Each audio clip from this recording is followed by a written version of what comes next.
Before we get too heavy, I got some gifts for you. Here you go. Excellent. So we're talking about people monitoring the phone. Have you heard of the unplugged phone? Yeah, that's awesome. The unplugged phone keeps big tech from monitoring your texts and your calls. There's a secure messaging app in there. There's a secure email. So get that thing wired up. And Absolutely. let's talk on that from now on. Everybody gets a bag of these. Been waiting for this. Nice. This is awesome. Thank you.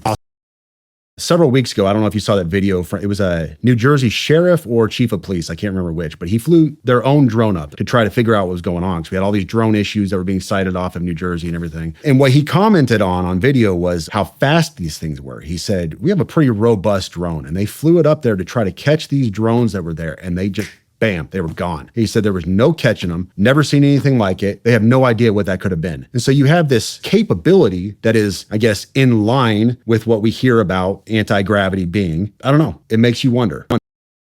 We had some confirmed reporting through two solid sources. And this is where I have to be very iffy. And I told him in the car, and he can tell you offline, I cannot say this on the air, but we had two solid sources, one south of the border and then one from an element within our own government that confirmed independently of each other that Iranian-made man pads, so surface-to-air missiles, had come across the border. We had the location and everything else. Well, we got this to Secret Service. We did the whole gamut and got everything pushed to them. And that's why Trump was pushing a lot of this stuff out when he was, because we had told the Secret Service and they had the reporting and everything else. We have not, to my knowledge, have not recovered those man pads. But what I do know we have done is we have apprehended the couriers on a second run of theirs, and local law enforcement got together with federal law enforcement and rolled up the safe house. And we have since identified what that issue was on the border. So we now have Iranian missiles. Who knows how many and inside the United States?